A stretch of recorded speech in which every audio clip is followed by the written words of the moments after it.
பீகாரில் இன்று என்டிஏ எம்எல்ஏக்கள் கூட்டம் நடைபெறுகிறது. இதுகுறித்த கூடுதல் விவரங்களை வழங்குவதற்காக எமது சிறப்பு செய்தியாளர் காவியா இணைப்பில் இருக்கிறார். வணக்கம் காவியா, இதுகுறித்த முழு விவரங்களை பதிவு செய்யலாம். வணக்கம். பீகார் சட்டப்பேரவை தேர்தலில் பாரதிய ஜனதா கட்சி கூட்டணி அமோக வெற்றி பெற்று மீண்டும் ஆட்சியை கைப்பற்றியிருக்கிறது. முதலமைச்சராக நிதிஷ்குமார் 10வது முறையாக நாளை பதவியேற்கிறார். இந்த பதவியேற்பு விழாவானது பாட்னாவில் நாளை பிரம்மாண்ட முறையில் தயாராகி வருகிறது. பிரதமர் மோடி, மத்திய அமைச்சர்கள், பாரதிய ஜனதா கூட்டணி முதலமைச்சர்கள், கூட்டணி கட்சிகளின் தலைவர்கள் ஆகியோர் கலந்து கொள்கின்றனர். பிரதமர் பங்கேற்பதால் காந்தி மைதானம் பாதுகாப்பு படையினரின் கட்டுப்பாட்டில் கொண்டுவரப்பட்டிருக்கிறது. பொதுமக்களுக்கு நாளை வரை அனுமதி கிடையாது என்பதும் குறிப்பிடத்தக்கது.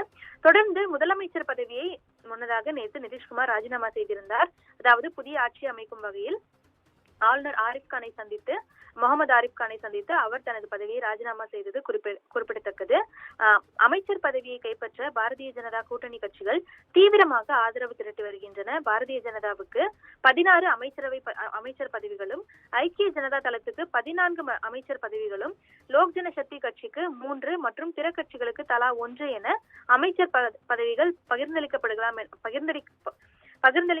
என கூறப்படுகிறது. பாரதிய ஜனதா தரப்பில் 5 புதிய முகங்களுக்கு வாய்ப்பளிக்கப்படும் எனவும் கூறப்படுகிறது. எந்த கட்சிக்கு எந்த இலாக்கா என்பது குறித்து டெல்லியில் பாரதிய ஜனதா மேலிட தலைவர்களுக்கும் ஐக்கிய ஜனதா தள மூத்த தலைவர்களுக்கும் இடையே பேச்சுவார்த்தை நடந்து வருவதாகவும் கூறப்படுகிறது. அதில் சபாநாயகர் பதவி எந்த கட்சிக்கு என்பதும் முக்கிய இடம் பிடித்துள்ளது. அதன்படி சபாநாயகர் பதவியானது பாஜகவுக்கே வழங்கப்படலாம் என தகவல் என்பது வெளியாகியிருக்கிறது.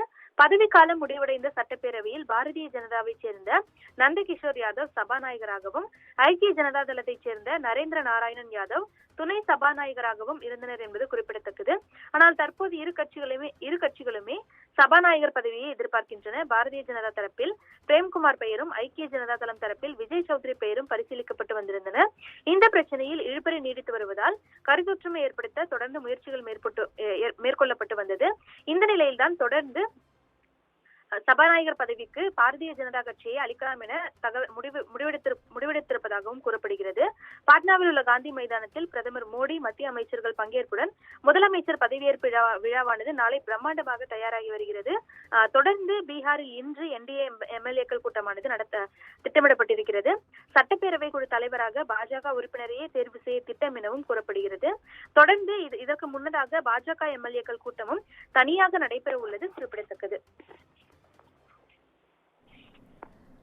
விரிவான விவரங்களை பதிவு செய்தமைக்கு நன்றி காவியா.